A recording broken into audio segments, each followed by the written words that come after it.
Aujourd'hui, nous ne lisons plus. Nous parcourons les contenus à la recherche d'une information clé, d'une réponse précise. En tant que designer, il est important de comprendre les différents patterns de scan de nos utilisateurs pour créer des produits adaptés.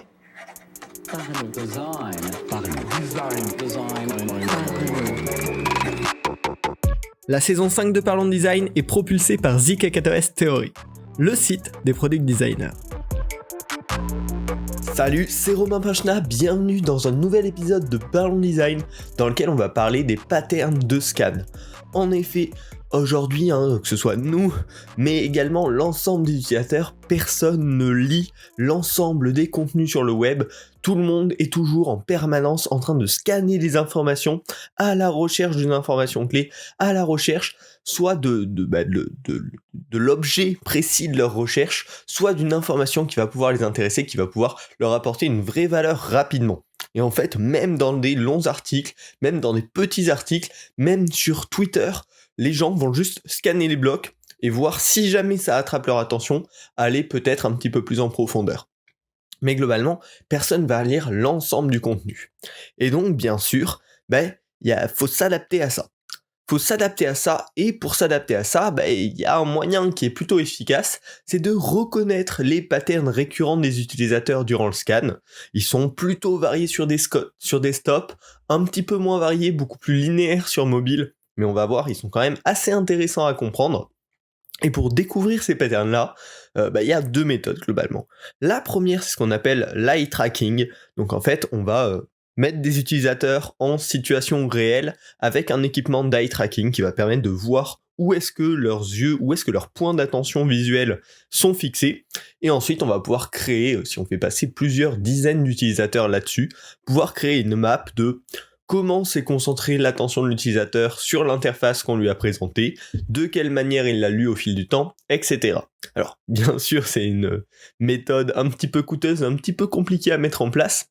Et du coup, l'autre méthode pour découvrir ces patterns, c'est tout simplement de profiter des recherches d'autres designers pour apprendre ces patterns récurrents, les comprendre et les prendre en compte dans nos futurs designs. Alors aujourd'hui, je vais vous parler des 4 principaux patterns actuels. Il y a le fameux F pattern qui existe depuis très longtemps, le Z pattern qui est également là depuis le début du web, et plus récemment se sont développés le Cake pattern et le Spotted pattern qui sont assez intéressants également, on va le voir. Et en fait, en comprenant déjà ces 4 patterns, on va pouvoir voir par rapport à notre typologie de page, à quel type de pattern de lecture ça devrait correspondre, et est-ce que notre interface est adaptée à celui-ci, est-ce que finalement notre interface est adaptée à la façon dont l'utilisateur va le lire. Parce que vraiment, c'est ça le but de tout ça, c'est de comprendre comment ça va être perçu par l'utilisateur, et bien sûr d'adapter la façon dont on design pour que ça lui corresponde et que ce soit le plus lisible possible. Alors on va pouvoir commencer tout de suite avec le plus connu, le F pattern. Le F pattern, c'est un pattern de lecture qu'on va retrouver notamment quand c'est une page de contenu avec beaucoup d'éléments textuels, et c'est un pattern de lecture qui est issu même de la lecture dans les médias traditionnels. Finalement on retrouve souvent des paragraphes qui s'enchaînent, et donc dans le F pattern, les utilisateurs, quand ils arrivent sur une page, en fait ils vont lire le début du premier paragraphe, puis le début du deuxième paragraphe, puis le début du troisième paragraphe, etc. en allant vers la fin, et à chaque fois qu'ils passent au paragraphe suivant, leur temps d'attention va être de plus en plus court. C'est-à-dire que sur le premier paragraphe, ils vont peut-être lire une quinzaine de mots, puis sur le deuxième paragraphe, ils vont en lire 10, puis sur le troisième, ils vont en lire 8, puis 7, puis 6, jusqu'au moment où ils vont juste abandonner la page et repartir chez eux. Donc c'est un pattern hyper courant, on l'appelle le F pattern parce que la première analyse du premier paragraphe est plus longue que la deuxième, qui est plus longue que la troisième, etc. Ça reprend un petit peu le principe de la barre du F. Et donc là, dès qu'il y a une page de contenu, globalement, ça va être analysé comme ça par les utilisateurs. Ce que ça implique, nous, en termes de design, c'est que les 5 premiers mots de chaque paragraphe doivent être extrêmement explicites sur qu'est-ce qu'on va apprendre dans la suite du paragraphe. On peut pas se permettre, sur le web, avec des patterns de lecture pareils, d'avoir des introductions de phrases hyper léchées, hyper longues, hyper imprécises. Non, il faut absolument que les premiers mots donnent du contexte sur qu'est-ce qu'on va avoir dans le reste du paragraphe. Parce que c'est grâce à ça que l'utilisateur va savoir s'il va terminer de lire le paragraphe ou s'il va juste skip, jusqu'à quitter la page. Pareil, vu que le premier paragraphe est un petit peu plus lu que le deuxième, qui est plus lu que le troisième, etc., ça veut dire que le contenu clé de votre article doit être placé en haut si possible. C'est là que vous allez avoir la chance d'attraper l'attention de l'utilisateur, c'est là que vous allez avoir la chance de lui donner envie de découvrir la suite. Donc aujourd'hui, alors il y a une alternance entre ça, c'est-à-dire que notamment dans les médias, ils aiment bien avoir un contenu de haut de page peu intéressant qui invite à lire la suite plus bas, parce que ça permet de visualiser notamment plus de pubs pour l'utilisateur, mais ça pour le coup ça fait un peu partie des dark patterns qui apportent pas de valeur à l'utilisateur, mais uniquement au site pour faire du revenu avec la pub. Donc dans un idéal, le contenu clé devrait être en haut pour attirer l'attention de l'utilisateur, lui donner l'information qu'il veut et lui laisser la possibilité de continuer s'il en a besoin. Également, ce que ça veut dire, c'est que tous les layouts un petit peu originaux sur le web, en double colonne, ou des layouts qui zigzaguent de droite à gauche, globalement, c'est peu conseillé, parce que ça va rendre le scan vachement plus difficile, vachement moins agréable, et on a beaucoup de chances que l'utilisateur rate juste l'information qu'il souhaitait retrouver. Également, en termes d'organisation, encore une fois, des contenus, il vaut mieux séparer les paragraphes en petits morceaux avec des accroches fortes qui correspondent chacune à un sujet, qu'essayer de faire des énormes blocs de texte de plusieurs dizaines de lignes, parce que si à un moment on change du sujet, si à un moment on aurait pu capter l'attention de notre utilisateur, là on perd cette opportunité, parce que les utilisateurs vont pas venir chercher au milieu d'un paragraphe sans avoir de contexte, ils vont juste regarder le début de chaque paragraphe pour savoir là où est-ce qu'ils peuvent trouver l'information qu'ils souhaitent. Et également, le dernier petit conseil, c'est que dès que vous le pouvez, les listes bullet point peuvent être hyper adaptées à ce type de lecture, parce que tout simplement, ça permet d'avoir sujet après sujet de manière hyper rapide, hyper concise. Donc c'est ce type-là de pattern qui peut être un vrai plus pour les utilisateurs par rapport à leur manière habituelle de lire votre contenu, tout simplement. Donc voilà, ça c'était le F-pattern, principalement pour les pages de contenu. Le second qui est commun, après on découvrira le cake pattern et le spotted pattern qui sont un petit peu moins connus. Donc le second c'est le Z pattern. Là c'est un contexte vraiment typique au web qui s'applique notamment aux landing pages, aux pages d'accroche. C'est-à-dire quand un utilisateur va arriver sur un site qu'il ne connaît pas, par un lien externe, par une recherche web, par un réseau social, en général il va lire la page en lecture Z. C'est-à-dire il va commencer dans le coin en haut à gauche, il va aller dans le coin en haut à droite, puis descendre en bas à gauche en faisant la diagonale sur le site, puis descendre en bas à droite. Et en fait, c'est hyper cohérent avec la manière dont 95% des pages d'accroche, des pages d'accueil sont designées. C'est-à-dire qu'en haut, on va souvent avoir une barre de menu qui va donner le contexte sur où est-ce que je suis, qu'est-ce que je peux faire. Ensuite, sur le centre de l'écran, on va généralement trouver le message, quel est ce service, sur quoi est-ce que je suis tombé, où est-ce que je suis concrètement. Et enfin, si on termine la ligne du bas, potentiellement, là, on va trouver les call to action, qu'est-ce que je peux faire ensuite pour progresser dans cette expérience. Donc, globalement, là, les conseils, ils sont tout bêtes, les implications sur la manière de designer ça, c'est qu'il faut respecter ce pattern si on veut permettre à nos utilisateurs qui viennent de découvrir notre site, notre landing page, de se repérer extrêmement rapidement. La ligne du haut doit apporter le contexte de où est-ce que je suis, qu'est-ce que je vais pouvoir faire, quelles sont mes possibilités. Le centre doit apporter l'info clé de manière très visible, très visuelle, parce qu'on le voit, c'est au milieu du pattern, donc potentiellement, si à ce moment-là, notre message n'est pas assez impactant, notre message ne va pas être compris. Et enfin, la ligne du bas doit inviter à la suite, proposer les prochaines étapes. Si l'accroche, si le contexte m'a plu, correspondait à ce que j'attendais, si l'accroche m'a indiqué que c'était vraiment fait pour mon besoin, du coup, la prochaine étape, c'est qu'est-ce que je peux faire pour en savoir plus, pour m'inscrire, etc.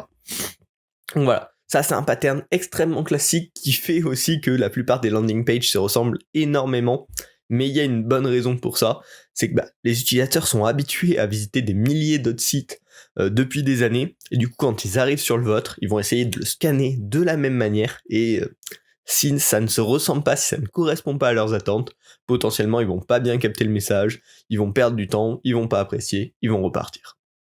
Voilà. Ça, c'était les deux principaux patterns que, globalement, tout le monde connaît, le F pattern et le Z pattern. Maintenant, on va pouvoir creuser 2 patterns un petit peu moins connus, mais tout aussi intéressants. Alors, le troisième pattern dont je voulais vous parler, c'est le cake pattern. Alors là, il s'applique notamment quand il y a une liste d'éléments. Ça peut être une liste de résultats de recherche, une liste de recommandations, une liste de n'importe quoi. Vous en trouvez partout, il y en a partout, il y en a tout le temps, que ce soit sur les interfaces mobiles ou sur les interfaces desktop. Et là, c'est plutôt un pattern qui s'est développé, alors plus récemment, entre guillemets, mais avec les interfaces mobiles qui ont beaucoup apporté ce type d'affichage-là. Globalement, comment ça va se faire ? Sur chaque élément, il y a une titraille et un petit contenu d'aperçu. Et là, les utilisateurs, ils vont lire d'abord la titraille 1, genre le premier bloc et ses titres. Ensuite, ils vont directement passer au bloc 3 et lire son titre. Puis peut-être au bloc 7 et au bloc 8. En gros, ils vont passer d'élément en élément et focus leur attention sur certains titres de certains blocs de manière un petit peu aléatoire, enfin en tout cas par rapport à ce qui correspond à leurs attentes, pour essayer de piquer directement l'information clé.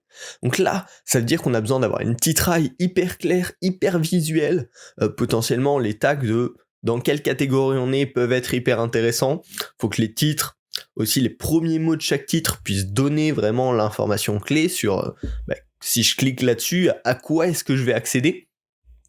Donc voilà, ça donne vraiment un aspect prépondérant au titre dans les listes d'éléments, parce que c'est ça qui va permettre aux visiteurs, tout simplement, de trouver le contenu qu'ils recherchent.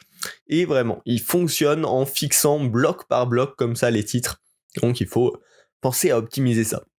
Ce que ça veut aussi dire, c'est que potentiellement grouper les contenus liés par type, par catégorie, ça peut être extrêmement intéressant. Parce que ça va permettre à l'utilisateur d'appliquer ce cake pattern d'abord à quelle catégorie je cherche.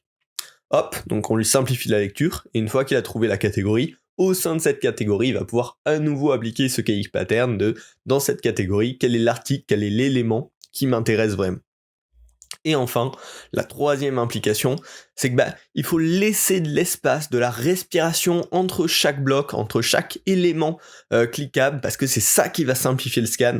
Vu que l'utilisateur passe de bloc en bloc, l'un après l'autre, il a finalement besoin de pouvoir savoir quel est le prochain bloc, de vérifier qu'il n'en a pas raté, et de vérifier qu'il va bien au contenu qu'il veut et qu'il n'est pas en train de regarder une deuxième fois la même chose. Voilà, un pattern hyper intéressant, très très actuel sur mobile, parce qu'en fait on est habitué avec tous les feeds, avec tous les fils de recherche, à passer comme ça d'élément en élément à la recherche de quelque chose qui nous intéresse vraiment, en regardant dans un premier temps le titre, et si le titre accroche notre attention, en passant au contenu. Et enfin, le dernier pattern dont je voulais vous parler, c'est le spotted pattern. Alors là, ça s'applique très très bien dès qu'il y a du contenu visuel ou quand un utilisateur cherche vraiment à naviguer dans quelque chose style Wikipédia où on peut très rapidement se déplacer. Et c'est un comportement plutôt issu des sites d'annonces ou des sites très visuels. En gros, c'est un pattern de lecture dans lequel l'utilisateur va sauter d'un contenu spécifique à un autre tout au long. Par exemple, il recherche un lien vers un endroit spécial, mais il va sauter de lien en lien, sans même lire le reste du contenu, pour essayer de trouver ce qu'il recherche. Si plutôt il veut faire un scan d'articles un peu visuel, il va sauter d'image en image, sans lire le contenu entre les deux. Ou s'il recherche un mot spécifique, une information spécifique, pareil, il va sauter de petits mots en petits mots, n'importe où dans les paragraphes, pour essayer de trouver ce qu'il recherche. Donc là, ça veut dire plein de choses en termes de mise en page de ces contenus-là. Déjà, ça veut dire que potentiellement, si vous avez un article, si vous avez une page avec pas mal de contenu, ça va être hyper important de mettre en valeur les éléments clés de la valeur du contenu même. C'est-à-dire en mettant des textes en gras, des textes en gras pour qu'ils ressortent, pour que les informations clés ressortent, en mettant des citations pour que certaines parties de l'article ressortent, en mettant visuellement en avant certains éléments. Voilà, ça va être hyper intéressant en fait d'enlever l'aspect lisse de l'article, d'enlever l'aspect lisse du contenu pour que l'utilisateur qui va scanner comme ça avec ce spotted pattern puisse sauter d'informations clés en informations clés et potentiellement approfondir si une des informations clés attire assez son attention.